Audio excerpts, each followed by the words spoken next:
Puissance par la prière de E.M. Bounds. Qui est l'auteur?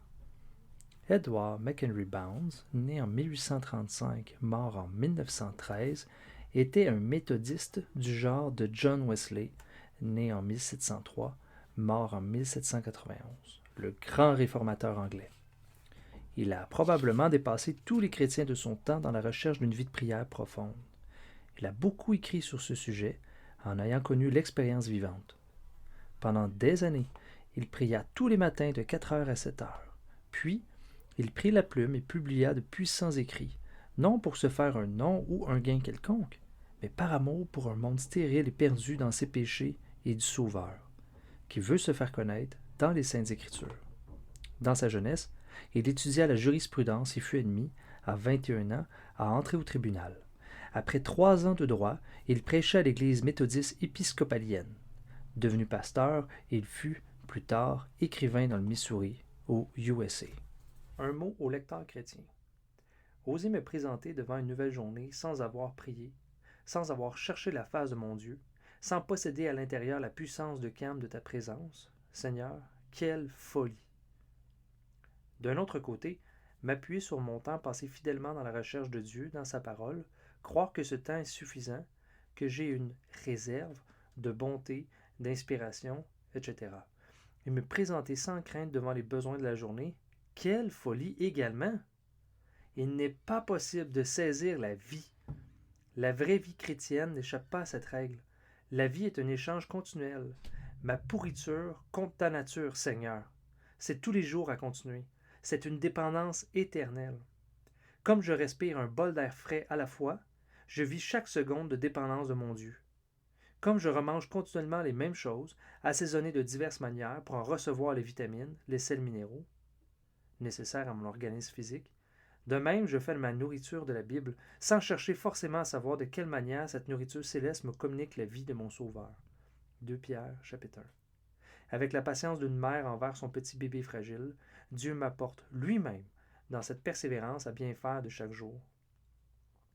La grande chose est peut-être de trouver mon équilibre personnel entre les temps pris pour cet exercice spirituel et le temps pris pour les nécessités terrestres. Ne jamais être rassasié de l'une comme des autres. La grande chose est peut-être aussi que je ne crois pas avoir reçu quoi que ce soit et que mon âme entretienne une soif spirituelle constante et croissante pour celui qui ne déçoit jamais, pour celui qui, étant la plénitude de Dieu pour moi, est toujours prêt à se livrer à moi lorsque je me livre à lui, sans crainte d'arriver au bout de la révélation. C'est dans cette optique que la prière doit être considérée. Un temps qui ne s'arrête jamais, parce que mon besoin de Christ est constant, parce que je ne suis jamais arrivé au but. Pas plus que Paul dans Philippiens, parce que je suis un paquet de besoins, parce que la vie chrétienne, c'est Christ en personne, du commencement à la fin. C'est ce qu'affirme Hébreux 12 et toute la Bible et toute la vie des hommes de Dieu qui m'ont précédé.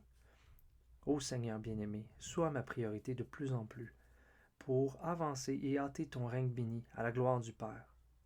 Ma réalité n'est-elle pas ta parole? 66 livres bibliques pour y demeurer et pour vivre de Jésus-Christ, qui en est inséparable. Qu'il en soit ainsi, mon Sauveur et mon Dieu. Si vous demeurez en moi et que mes paroles demeurent en vous, demandez ce que vous voudrez, et cela vous sera accordé. Si vous portez beaucoup de fruits, c'est ainsi que mon Père sera glorifié et que vous serez mes disciples. Jean, chapitre 15, les versets 7 et 8. JBAB. Introduction par George Muller. Fondements sur lesquels nos prières reçoivent une réponse. Ouvrons notre Bible au chapitre 7 de l'Évangile selon saint Matthieu, où nous trouvons écrit dans les versets 7 et 8 « Demandez, et il vous sera donné. Cherchez, et vous trouverez. Frappez, et l'on vous ouvrira. Car quiconque demande, reçoit. Celui qui cherche, trouve, et l'on ouvre à celui qui frappe. » La promesse donnée ici par la bouche même de notre précieux et adorable Seigneur Jésus-Christ, en ce qui concerne la prière, est aussi pleine, aussi vaste, aussi profonde et aussi précieuse que nous pourrions le désirer. Si cela nous avait été donné, mais bien aimé en Christ, de pouvoir nous-mêmes faire une promesse sur ce sujet, je ne sais pas comment nous aurions pu l'élargir davantage que cela nous est donné ici. Cette promesse est donnée à tous ceux qui ont reçu le Saint-Esprit, c'est-à-dire qui sont entrés dans la repentance et la foi au sacrifice expiatoire de Dieu, le Fils en croix. Acte 2, versets 32 et 33. Dans la simplicité d'un enfant, nous devrions chercher à nous saisir de cette parole, car c'est cela, la foi. Nous saisir de la parole de Dieu et recevoir ce que Dieu dit être vrai, sans poser de questions, se reposer sur elle et le lui dire, simplement. Voilà la prière de foi. Beaucoup de personnes pensent que la foi consiste en des sensations particulièrement profondes. Mais cela est une grande erreur. Possède la plus grande foi celui qui est le plus capable, dans une simplicité enfantine, de recevoir la parole comme la vérité même de Dieu et de demeurer sur cette parole, d'être satisfait par elle et d'être entièrement assuré que Dieu fera exactement ce qu'il dit. Les hommes et les femmes qui sont ainsi capables de recevoir la parole de Dieu, de se reposer sur elle, ceux-là sont les plus forts dans la foi. Et c'est exactement ce à quoi nous devons tendre continuellement, à être pleinement satisfaits avec la parole de Dieu, nous disant nous-mêmes, il en sera ainsi simplement parce que Dieu l'a dit. Comparons l'Écriture avec l'Écriture.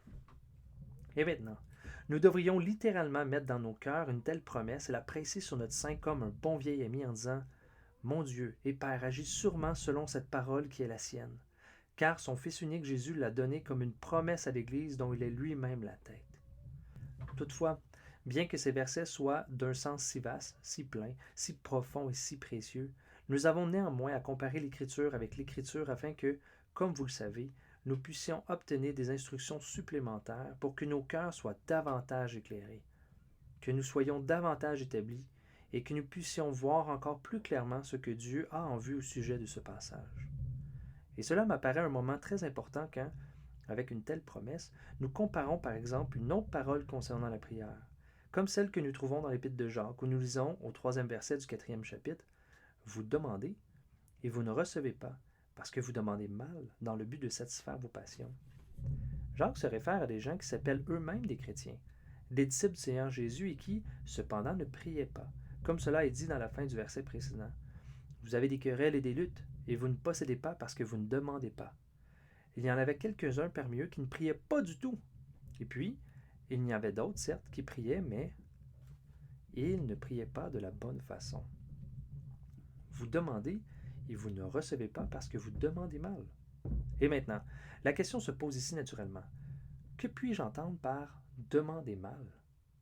Je mentionne spécialement ce point parce que, dans mes travaux de pastorat et parmi les dizaines de milliers de chrétiens dont j'ai pu faire la connaissance dans toutes les parties du monde, j'ai toujours et à nouveau trouvé que la plupart, devant ce « demander mal », comprenaient que si l'on n'était pas entièrement libre du péché et sans imperfection, on ne pouvait pas s'attendre à obtenir une réponse à nos prières parce qu'alors on demandait mal. Cela n'est évidemment pas du tout la signification du passage qui nous occupe. Si le sens en était vraiment là, il est certain qu'aucun chrétien ne recevrait jamais de réponse à ses prières, car je ne me suis jamais attendu à trouver, dans aucune partie du monde, des chrétiens qui soient parfaits et saints et vivant en tout point comme le Seigneur Jésus-Christ l'était lorsqu'il était sur la terre.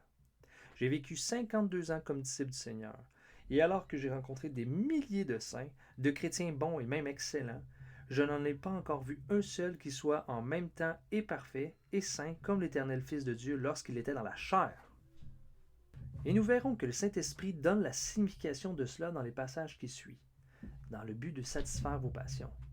C'est-à-dire des personnes qui demandent les bénédictions de Dieu pour la gratification de leur esprit charnel, afin de se réjouir pour elles-mêmes, de pouvoir fortifier leur vieille nature mauvaise. Si ces personnes demandent dans un de ces buts, c'est alors qu'elles demandent mal, et n'ont aucune garantie de la part de l'Écriture pour s'attendre à une réponse à leur prière. Mais si cela n'est pas le cas, si nous demandons en vérité pour la gloire de Dieu, alors nous ne demandons pas mal. Et c'est en effet là que semble se trouver le point primordial pour ce qui concerne la prière. Cela devrait toujours rester présent à la mémoire des rachetés. Non pas notre mérite, mais le sien.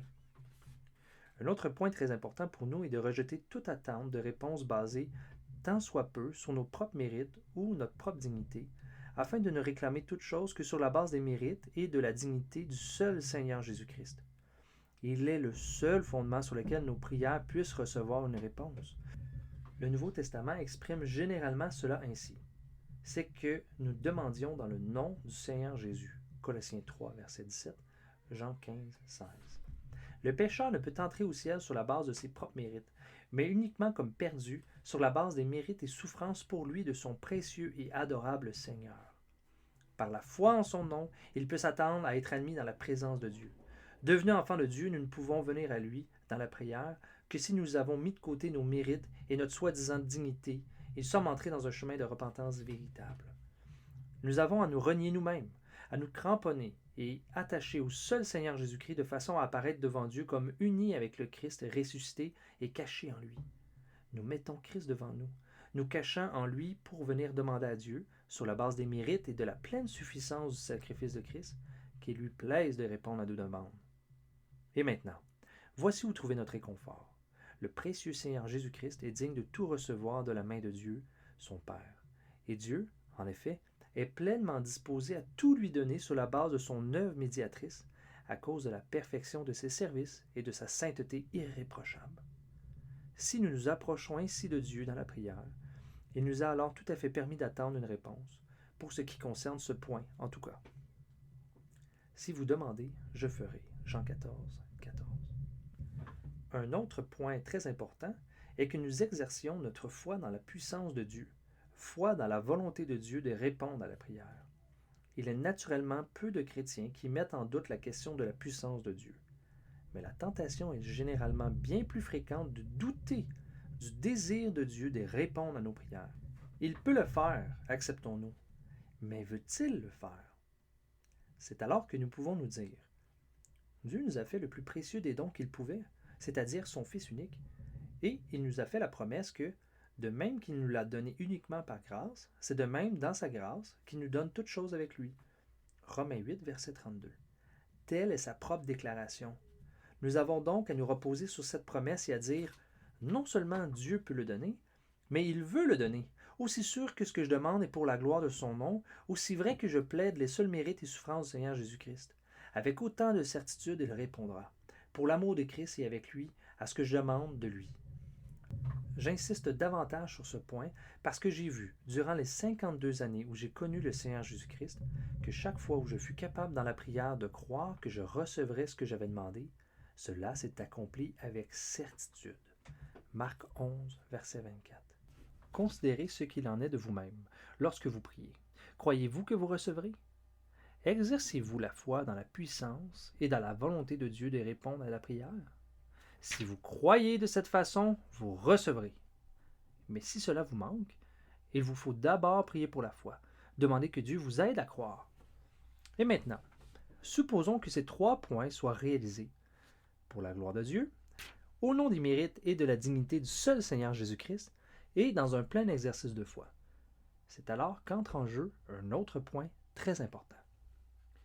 Dieu ne nous a donné aucune promesse concernant le délai de réponse à nos prières. Il nous est seulement demandé de continuer calmement dans la prière et la louange jusqu'à ce que Dieu donne la réponse. C'est là que se trouve le secret. J'ai vu des milliers et des dizaines de milliers de prières dont la réponse me fut accordée durant les 52 années où j'ai été connu du Seigneur. Mais, demanderez-vous, quand furent-elles exaucées? Des milliers et des milliers de prières furent immédiatement exaucées. Un assez grand nombre après quelques jours et même quelques semaines, d'autres après des mois seulement, d'autres encore seulement après des années. Ici, Dieu travaille à sa façon parce qu'il est Dieu, et il nous fera voir toujours à nouveau qu'il est Dieu, que nous sommes ses créatures et qu'il agit comme il lui plaît. C'est par milliers que mes prières ont été exaucées immédiatement, souvent avant même de quitter ma chambre le matin, quelquefois 2, 3 et 4 réponses alors que j'étais en train de m'habiller, puis d'autres réponses encore dans le cours de la journée. Mais cela n'a pas toujours été ainsi. Il m'a fallu parfois attendre des jours, des semaines, des mois. Dans d'autres circonstances, ce furent 4, 5, 8, 10, 12, 15 et même 20 années, et encore davantage avant que ne vienne la réponse. Le point important est de savoir si nous sommes décidés à attendre calmement le moment de Dieu. Il a promis qu'il répondrait si les demandes sont selon sa pensée. 1 Jean 5, versets 14 et 15. Au mois de novembre prochain, cela fera 33 ans que je prie pour 2 individus. Et, alors que j'ai eu des dizaines de milliers d'exaucements, en ce cas-là, je prie pour ces 2 personnes et elles ne sont pas encore converties.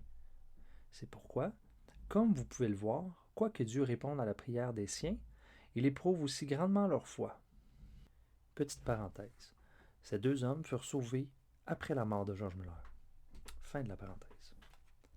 Toutes ces choses sont relatées dans le but d'encourager mes bien-aimés frères et sœurs en Christ, car s'ils s'attendent patiemment à Dieu, la bénédiction viendra. Et alors, quand elle est là, la réponse est d'autant plus douce et précieuse que le temps a été long pour la recevoir. Au-delà de tout ce que nous pouvons demander. Éphésiens 3, verset 20.